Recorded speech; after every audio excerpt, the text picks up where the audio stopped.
We've all been doing many more online meetings than we've ever done in the past. And even as things improve, when we start visiting each other in person again, we're going to be doing more video conference calls. So how do we do this effectively? How do we deliver impactful messages not in person? Zoom fatigue is real. You might not need to turn your video on for every call, but for important conversations and presentations, start with turning your camera on. No one likes looking at themselves on a camera for 12 or 14 hours a day. Maybe if your last name's Kardashian. And we'll discuss feeling more comfortable in front of the camera as we move on. If you turn your camera on, others will feel peer pressure to turn their camera on as well. Is that good and ethical? For important customer conversations and presentations, yes, the entire team should be on video camera. And in this case, peer pressure is a force for good.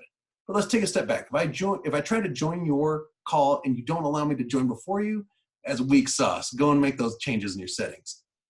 Taking a step back even further, if I open up your Zoom invite and there's tens of dial-in numbers for every country on earth, it should be a super important call. Get rid of the numbers that won't be dialing in regularly. Now back to actual meetings. I recommend that you always anoint at least one co-host to help mute people. Their dogs are barking, they're disciplining their kids, or washing the dishes. It's distracting for me as a presenter and for the audience. Having a co-host to help mute those extraneous noises is super beneficial. Changing your settings is child's play. You chose to watch this session, and after you view this, if you choose not to make these changes, you are the horror movie equivalent of the ditzy friend who won't make it. In every horror movie, there's a ditzy friend who the audience doesn't have much sympathy for when they pass. You know the one I'm talking about, the one who won't change their default settings in Zoom. This isn't difficult. Find a team member, find somebody else who knows, and help you make these changes to your Zoom default settings. Let's talk about your camera angle. The camera should be at eye level or slightly above, and don't be a gargoyle looking down at the camera.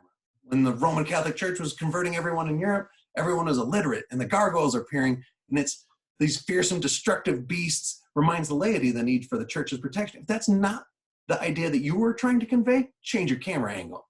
Let's take a look at these gargoyle examples. Awesome gargoyle looking straight down at you. What else do we see? We see the ceiling lights above me. We got lens flares coming off like a J.J. Abrams movie. My face is in the shadow. I have glare coming on my forehead. The angle of the camera adds chins, makes me look a lot heavier. And I'm not dressed for success. I'm dressed for a beer pong competition, not multi-million-dollar strategic discussions. If you wear glasses, consider the reflection coming off the lights and going into the camera, from your monitors, from the lights above you, from the windows. Consider wearing contacts for important meetings. Let's talk about your chair. If you have a swivel seat chair, you'll tend to swivel in it, you'll bounce back and forward, and it's distracting to the audience. If you have an important presentation, get a fixed seat chair. Also consider how you stand if you appear near and far. If I stand up to present, I look far away, and the ratio of my head to the screen size is off, and I lose intimacy. Consider how you sit in your chair. Shoulders back, chest forward, slightly out, helps project confidence and executive presence. If you have a camera that's down near your keyboard, no one likes looking at giant spider fingers coming at them or looking up their nose.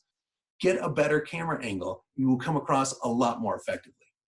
And lastly, no one likes to look at a presenter's ear. Good presenters make eye contact with their audiences when they're in person and doing virtually.